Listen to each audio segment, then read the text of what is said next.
Mes chères étudiantes et chers étudiants de la et application des plantes, enregistrement vidéo, deuxième chapitre, intitulé Les caractéristiques de l'absorption hydrique. Et on va voir le premier paragraphe, continuum, sol, plante, atmosphère. Donc, deuxième chapitre, les caractéristiques de l'absorption hydrique. Premier paragraphe, le continuum, plante, atmosphère ou SPA. Dans le modèle de continuum plante atmosphère, sur la théorie qui dit que l'eau va subir des tensions au niveau du xylème. En fait, l'eau, il est aspiré par transpiration au niveau des feuilles via les stomates. Et donc, c'est des pressions négatives qui règnent au niveau du xylème. Ce sont des tensions. Parce que, en fait, l'eau, il est aspiré depuis au niveau du sol jusqu'à l'atmosphère via l'estomac des feuilles. Cette transpiration est le moteur, justement, de la conduction dans le xylème.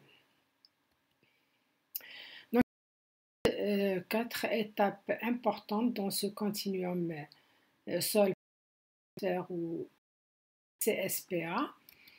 Le premier, depuis le sol. Deuxième, c'est entre les racines et le xylème, de la tige vers la feuille. Et dernièrement, ou en dernière étape, de la feuille vers l'atmosphère via les stomates. L'état hydrique va dépendre de l'état hydrique des zones du sol explorées par les racines, premièrement, pour la première étape. Deuxièmement, par la du couvert végétal, c'est-à-dire que plus il y a un couvert végétal, plus la transpiration est plus importante et au niveau des racines est logique. Et puis, la résistance de la plante. On va en parler des résistances au niveau de la plante et de la demande évaporative. Donc, c'est l'évapotranspiration, c'est-à-dire plus il y a des conditions d'évaporation au niveau des plantes, plus la transpiration est très importante et donc la perte en eau sera plus importante. Donc le coût à distance que la demande évaporative du sol sont les facteurs importants donc ont leurs répercussions sur l'état hydrique général de la plante. Donc on va faire ici une comparaison entre l'état hydrique des cellules et l'état hydrique en xylème. En fait, le xylème, il est constitué de cellules mortes. Et donc l'eau ou la solution du sol qui va circuler depuis les racines jusqu'aux feuilles via le xylème. Donc c'est la sève brute qui va circuler au niveau du xylème.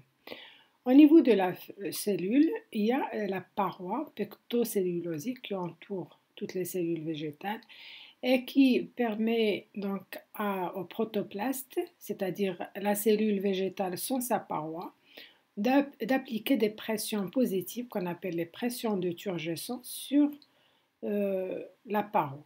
Donc, le potentiel hydrique au niveau de la est représenté par le potentiel de soluté ou le potentiel osmotique qui est des valeurs toujours négatives comme on avait indiqué tout au long du premier chapitre et puis des pressions positives qui sont représentées par le potentiel de turgescence. La somme des deux nous donne le potentiel hydrique.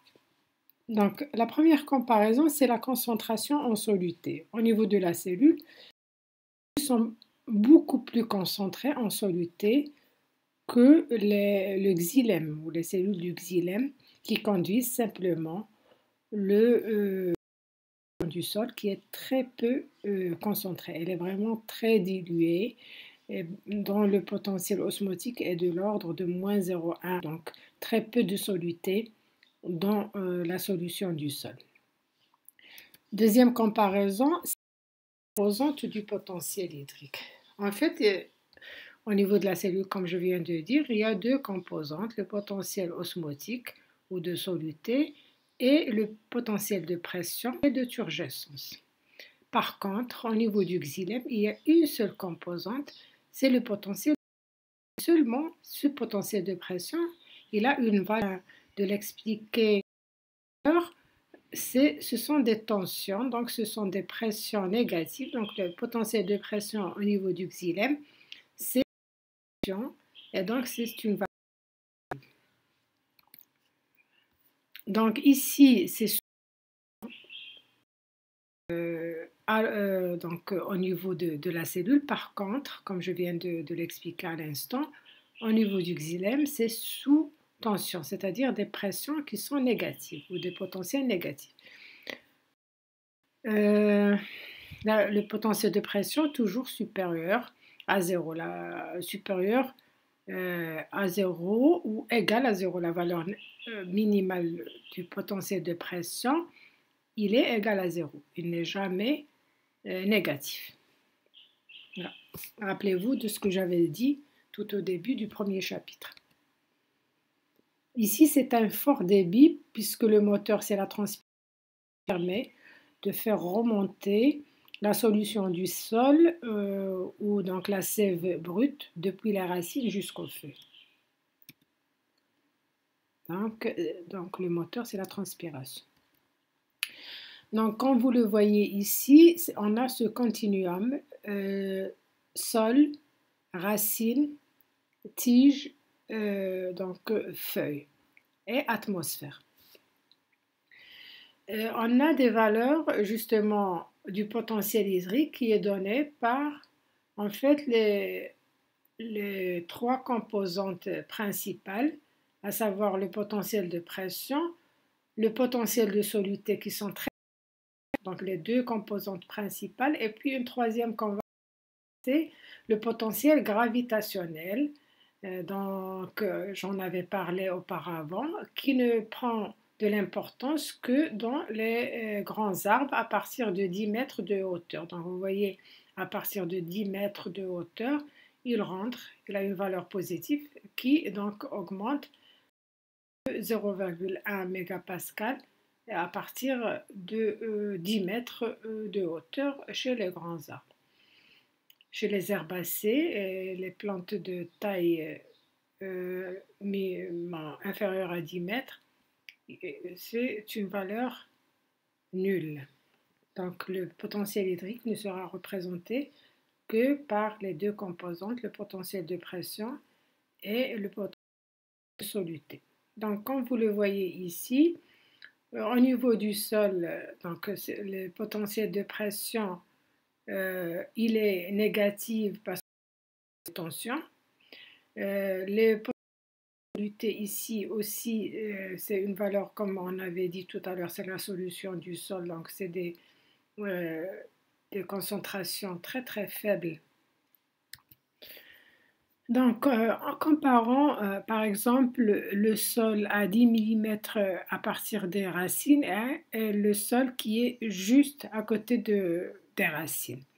Vous voyez la valeur du potentiel hydrique qui est la somme des deux valeurs du potentiel de pression et du potentiel osmotique varie de cette partie du sol vers la partie qui est tout proche des racines, de moins 0,3 vers moins 0,5. Donc il y a un gradient de potentiel hydrique entre ces deux zones. C'est pour ça que l'eau va circuler du sol un peu éloigné des racines vers le sol qui est tout proche des racines pour qu'il puisse être absorbé au niveau des poils absorbants.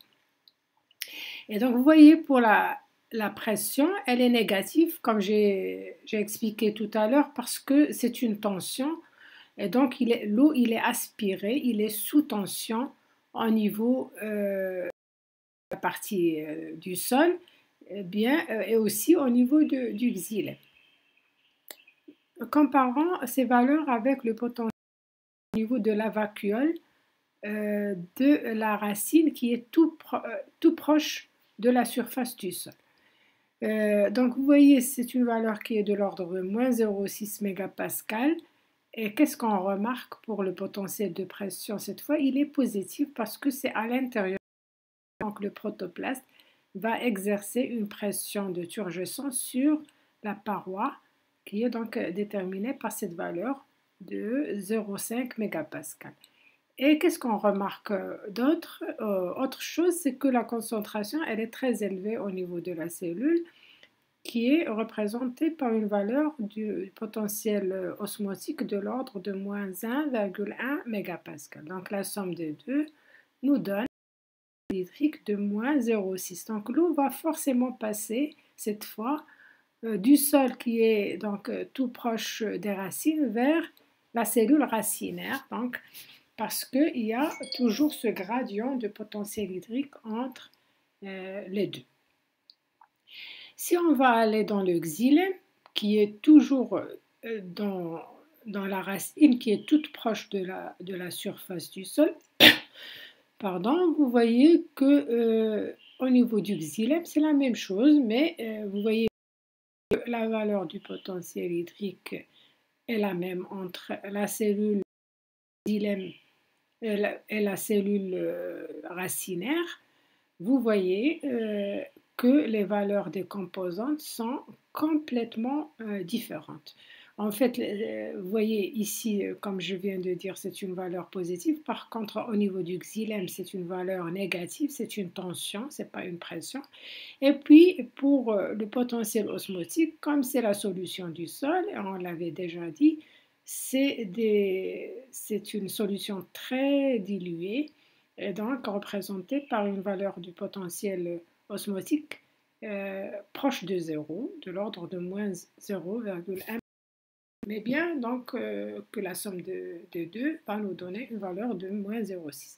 Donc j'insiste sur le fait que c'est la même valeur, mais les composantes sont complètement différentes entre le xylème et la cellule.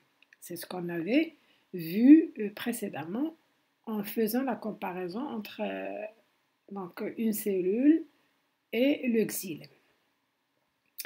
Au niveau de la feuille, donc au niveau du xylème de la feuille, on a des valeurs encore plus faibles pour justement avoir ce gradient de potentiel hydrique. Donc c'est toujours des tensions, c'est négatif, c'est toujours très peu concentré, donc c'est moins 0,1. Donc mais là, c'est parce que c'est à partir de 10 mètres, on va rajouter le potentiel qui va avoir une valeur de 0,1 mégapascal. Donc la somme des trois composantes nous donne un potentiel hydrique de moins 0,8 mégapascal. Si on va toujours dans la vacuole du mésotyle au niveau de la feuille, la même valeur, mais comme tout à l'heure pour la racine, au niveau de la feuille, c'est la même chose. Donc il y a une pression positive parce que donc, le protoplasme exerce une pression de Turgeson et une valeur très faible du potentiel osmotique parce que la cellule du mésophile est beaucoup plus concentrée que le xylème. Et donc, au niveau de la paroi, c'est des valeurs négatives parce que la paroi, il y a une tension qui va s'exercer au niveau de la paroi parce qu'on est à l'extérieur en fait, et donc c'est des valeurs aussi négatives. Et c'est la solution du sol qui est donc très faible. Donc, vous voyez, mais au niveau c'est-à-dire à l'extérieur, au niveau de l'atmosphère, qui entourent les feuilles, c'est des valeurs du potentiel hydrique qui sont très faibles. Donc c'est ça ce qui va engendrer cette transpiration, cette aspiration. On va avoir l'occasion de détailler cette partie qui est très importante. On aura donc beaucoup plus de détails au cours de ce chapitre sur cette partie-là, pour comprendre quand on va parler du potentiel hydrique de l'air. je vais vous donner tous les détails importants et nécessaires pour comprendre comment l'eau va être véhiculée à partir de cette partie de ce continuum sol, plante, atmosphère. Donc, aperçu représentatif du potentiel hydrique et de ses composantes dans la voie de transport de l'eau dans ce continuum sol, plante, atmosphère. Donc, le potentiel hydrique est mesuré dans ce continuum par les composantes qui vont varier, comme on a bien expliqué à l'instant. Et puis, dans l'air, on va, comme je viens de dire, donner beaucoup plus de détails, mais la formule, ça nous donne donc R fois T sur le volume molaire de l'eau fois le logarithme népérien de l'humidité relative. Ça, c'est la formule qui nous donne en fait le potentiel hydrique au niveau de l'air. C'est donc R, la constance des gaz parfaits, fois la température en degrés Kelvin sur le volume molaire qui est une constante, fois le logarithme népérien de l'humidité relative. Donc le logarithme va nous donner une valeur négative, c'est ça ce qui explique la valeur négative du potentiel hydrique au niveau de l'atmosphère. Bien que le potentiel hydrique est le vacuole et la cellule du mésophile et dans la paroi cellulaire environnante, les composantes peuvent être très différentes, comme j'ai dit tout à l'heure, entre le potentiel de pression au niveau de la cellule et le potentiel de pression à l'extérieur au niveau du xylème.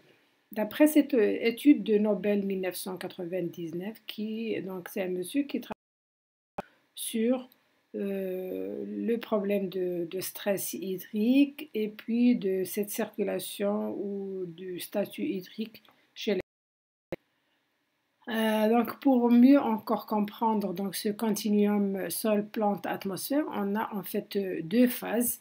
Une phase liquide que vous voyez ici et une phase gazeuse. Donc vous voyez ici la phase liquide depuis les racines jusqu'aux feuilles via les stomates. Et puis à partir des stomates, l'eau va s'évaporer dans l'atmosphère et on a une phase gazeuse. Et donc là, c'est des valeurs qui sont données en bar. Donc 1 bar 0,1 mégapascal. Donc on peut avoir les valeurs du potentiel hydrique soit en bar, soit en mégapascal. Souvent c'est en mégapascal, mais bon, parfois on préfère le bar. Donc dans le sol, le potentiel hydrique est égal à moins 0,5 méga. Moins 0,5 bar, ça veut dire moins 0,05 mégapascal.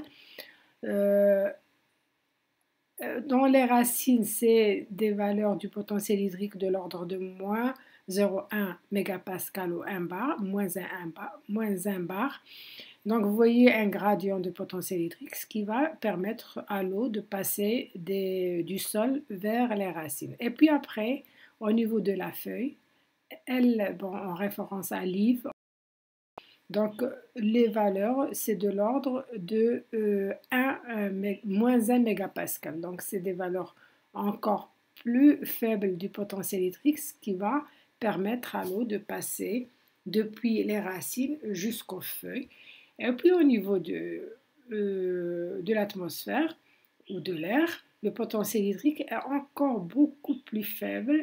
C'est de l'ordre de moins 501 bar, ce qui va permettre justement cette transpiration au niveau des feuilles et l'eau qui va s'évaporer sous forme de vapeur d'eau au niveau, donc à partir des feuilles via les stomates. Et c'est ce qui va permettre ce continuum sol, plante, atmosphère. Continuum parce que c'est continu, sans interruption, depuis les racines jusqu'aux feuilles. Grâce à cette transpiration, on va avoir donc l'occasion de bien partie-là qui est très très importante pour cette circulation de l'eau. Et puis il y a des résistances au niveau de, de ce continuum. Donc c'est représenté par donc, ces résistances que vous voyez ici.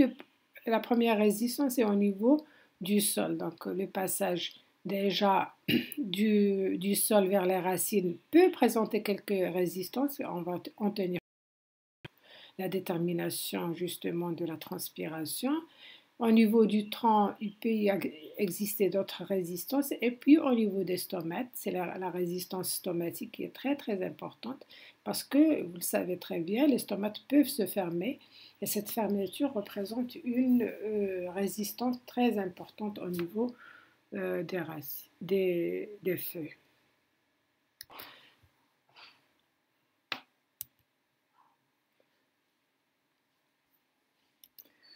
Donc, phase liquide, phase gazeuse, et donc la transpiration égale à l'absorption, qui est égale à la différence de potentiel hydrique divisée par les différentes résistances. Donc, la quantité d'eau transpirée est égale à la quantité d'eau absorbée. Donc, comme vous le voyez, la transpiration égale à l'absorption, qui est égale à la différence de potentiel hydrique divisée par les différentes résistances. Donc l'absorption de l'eau du sol, sa translocation dans la plante et sa transpiration sous forme de vapeur dans l'atmosphère constituent ensemble le principal mécanisme qui commande les relations hydriques dans une plante. En fait, l'eau perdue par transpiration doit être remplacée par la quantité équivalente pour l'absorption racinaire, c'est-à-dire l'eau perdue via la transpiration doit être remplacée par une absorption à travers les racines pour qu'il n'y ait pas un déséquilibre hydrique au niveau de la plante. Ce flux d'eau dans le continuum sol-plante-atmosphère est déterminé par la différence des potentiels hydriques divisés par la ou les résistances qui s'opposent au passage de l'eau. En fait, comme je viens de dire, il y a la première résistance, c'est l'interface sol à racine, et puis au niveau du cortex endoderme, on va avoir l'occasion de détailler ça dans les paragraphes qui vont suivre. Et au niveau du stoma, c'est ce qu'on appelle la résistance stomatique, représente les principales résistances au flux d'eau dans le xylème. Donc, pour mieux comprendre ce continuum sol-plante-atmosphère, donc depuis le sol, on a un potentiel hydrique qui est proche de zéro. Plus on va donc progresser dans ce continuum, plus le potentiel hydrique devient de plus en plus faible, ce qui va engendrer le passage de l'eau par ce gradient de potentiel hydrique décroissant. Et donc vous voyez ici par exemple, l'humidité relative va jouer un rôle puisque, comme j'avais détaillé tout à l'heure, pour déterminer l'hydrique au niveau de l'air, la quantité ou la valeur de l'humidité relative rentre donc en considération pour le calcul du potentiel hydrique au niveau de l'air.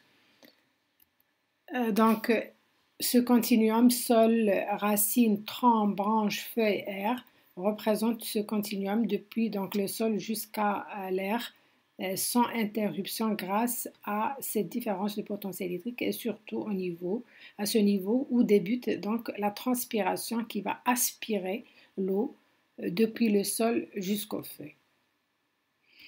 Donc aussi bien longtemps que le potentiel hydrique de la plante sera plus bas que le potentiel hydrique, l'eau va circuler du sol vers la plante. On a toujours donc le potentiel hydrique de la plante qui est toujours inférieur au potentiel hydrique du sol pour permettre justement le premier passage depuis le sol vers la plante jusqu'aux feuilles, puis après des feuilles vers l'atmosphère. Donc, vous voyez ce continuum avec le détail. Justement, au niveau de la racine, on aura l'occasion de faire les détails, mais c'est juste pour vous mieux vous situer dans ce continuum. Et puis au niveau donc, de la tige via le xylème et au niveau des feuilles, les stomates. Donc vous voyez, cette circulation, ce qui nous intéresse, c'est ce qui est en bleu, c'est-à-dire la circulation de la sève brute, mais il y a aussi la circulation de la sève élaborée et dans le sens inverse, c'est-à-dire par donc les réactions de la photosynthèse qui permettent donc la fabrication du saccharose qui va circuler cette fois depuis le lieu de la photosynthèse, ça veut dire au niveau des feuilles qui vont donc descendre vers les autres parties de la plante. Donc ici l'absorption de l'eau et des sels minéraux, c'est-à-dire la sève brute, et l'évaporation au niveau des feuilles. Donc la transpiration qui permet d'aspirer l'eau vers le haut.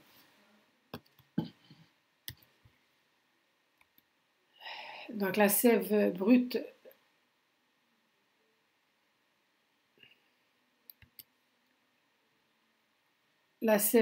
qui va remonter depuis les racines jusqu'aux feuilles. L'échange au niveau des stomates, donc sortis de l'eau sous forme de vapeur. Et l'échange gazeux au niveau des racines, parce que les racines, ils respirent au niveau du sol, donc ils vont rejeter du CO2 et ils vont absorber l'oxygène au niveau du sol. Et puis la photosynthèse, comme je viens de dire, qui permet justement la fabrication de saccharose par donc justement les réactions lumineuses au niveau du chloroplaste et la sève brute qui descend par cette fois le phloème.